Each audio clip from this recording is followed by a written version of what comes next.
मैं बच्चे को सपने दिखाता हूं जब आप 40 साल की उम्र में आएंगे। मैं बात नहीं करता 20 साल की, 22 साल की। आप जब 40 के एज पे आएंगे तब आपके पास क्या होगा। आज जिसका पिता सरकारी बस में सफर कर रहा है उसके पास कार है कि नहीं है। तेरे पास 2 कमरों का घर है, वहां तेरा महल है कि नहीं है। आज तेरा पिता के समान नौकरी करता है, तो 40 पे आए तो तू अंदर डॉक्टर है या किसी कंपनी का सीईओ है, तो तेरा बाप बाहर बैठा एकेडमी में मुड़ डाल के अंदर बैठा हो मेरा छोरा है तो लगे। या दूसरी कड़वी बात, जिनके तेरे गांव में, तेरे शहर में जिन लोगों को नमस्ते तेरे पिता करते हैं, नालायक ऐसा बन जा वो लोग तेरे बाप को नमस्ते करें। हम तो वो रास्ते का सीधी सी बात है साहब। यहाँ नमस्ते का मतलब गुलामी से नहीं है, दबाव से नहीं है, रेस्पेक्ट से है, इज्जत से है साहब। क्योंकि हर पिता चाहता है कि मेरी पहचान मेरे बेटे के नाम से हो। एक किस्सा सुनाता हूं साहब। हरिवंश राय बच्चन बड़ा नाम, हमें तो लगता अमिताभ बच्चन बड़ा नाम है, लेकिन बच्चन साहब जो बड़े बच्चन साहब उनके सामने अमिताभ बच्चन कुछ भी नहीं है, सीधी सी बात है। मैंने पढ़ा कहीं जीवनी में बच्चन साहब की। हरिवंश राय बच्चन साहब बॉम्बे रहते थे कुछ दिनों, जो अमिताभ स्ट्रगल कर रहे थे, तो जो अपने बॉम्बे की जो जू चौपाटी बोलते हैं वहाँ वो शाम को घूमने जाते थे 3-4 लोग उनके फ्रेंड्स। तो सब कहते भाई ये हरिवंश राय बच्चन साहब है। एक दिन क्या हुआ, सुबह सुबह हरिवंश राय बच्चन साहब घूम के घर आए और बड़ा बैग पैक करने लग गए। अमिताभ मैं अब इलाहाबाद जाऊंगा, दिल्ली जाऊंगा, दिल्ली रहते थे। और बाबूजी क्या हुआ, पर अब तेरे को मेरी जरूरत नहीं है। तो अमिताभ को लगा मैंने कुछ गड़बड़ कर दी होगी। बोलो हुआ तो क्या, बोलो क्योंकि अमिताभ की जंजीर मूवी रिलीज हो गई थी उस समय। तो बच्चन साहब ने कहा अमिताभ आज के 20 दिन पहले मैं जब घूमता था तो मुझे तो कोई जानता नहीं था, और जानता था तो एक ही परिचय था, हरिवंश राय बच्चन हूं। आज कुछ युवा लड़के लड़कियां मेरे को देख के कह रहे थे और ये जो अंकल है ना ये वो जंजीर वाले हीरो की पापा है।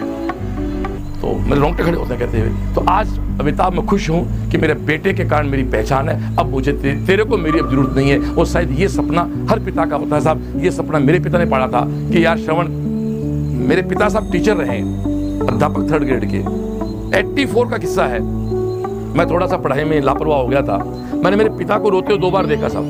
ये तो मेरी दादी खत्म हुई तब, दादा मेरे बहुत पहले खत्म हो गए थे, या एक बार मेरे कारण रोए थे वो जब मैं थोड़ा सा आवारा टाइप हो गया था एक तरह से, फिल्में देखना ये।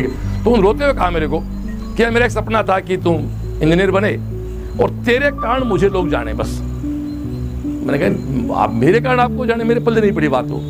लेकिन आज मेरे पिता राजस्थान में किसी जगह बोल देना कि बापू सीलसी वाले का, सब जानते हैं उनको। तो मैं उनके पास बैठता हूं ना तो कहते हैं यार अब मेरे को मजा है कि तूने कुछ किया है। और दोस्तों मैं मेरा सबसे बड़ा बैंक मैनेजर मानता हूं कि मेरे माँ बाप मुझसे बहुत खुश हैं। वो कहते हैं कि हमने तेरे को जन्म देके हमने जिंदगी में इतना अच्छा किया। और मैं ये कहता हूं साहब कि उनके अच्छे कर्म हैं, उनके पता नहीं कितने अच्छे संस्कार मेरे को दिए कि मैं एक गाँव का सामान्य से छोरा साहब। अलवर इतना बड़ा है साहब, कोई कोचिंग नहीं है ना, जयपुर में नहीं है साहब, जोधपुर में नहीं है साहब, है वो फ्रेंचाइजीज है। कोटा के बाहर कोई खड़ा हुआ तो सेल्स ही तो हुआ ना, तो साहब मेरी औकात नहीं थी वो। मेरे गुरुजी का, मेरे नाथ जी का आशीर्वाद और मेरे माँ बाप के पता नहीं मेरे पूर्वजों के कौन से कर्म थे जो सेल्स ही खड़ा कर पाए। तो यही संस्कार सब बच्चों में देते हैं हम लोग। तो मैं चाहता हूँ कि उस संस्कार के साथ आगे बढ़ें, क्योंकि डॉक्टर बनना बड़ी बात नहीं है, लेकिन डॉक्टर बनने के बाद वृद्धावस्था में पिता की चप्पल उठा के चलने की हिम्मत आपकी है तो आप डॉक्टर बने, नहीं तो आप पेट सर्वेंट है साहब। पेट तो गली कुत्ते पढ़ते सब पढ़ते बढ़ता कहने बात होगा। आज बादल जैन आप पापा के साथ घूम रहे हैं, 30 साल बाद आप बहुत यंग बिल्कुल जब पीक जमाने पे होंगे, ये वर्द होंगे, उस समय आप कितनी कदर करेंगे। आज उनको प्यार कर रहे हैं, कोई एहसान नहीं कर रहे, तो आज तो कमाई खिला रहे हैं आपको। वो कहते हैं ना बाप और बेटे के हाथ जीवन में 2 जगह मिलनी चाहिए। एक तब जब बेटा चल नहीं पाए तो बाप उंगली पकड़े चलाए, एक तब है जब बाप बूढ़ा हो जाए तो बेटा उसको चलाए। जिंदगी बात क्या है, जिंदगी यही तो साहब। बाकी सब भूखा कौन सोता है।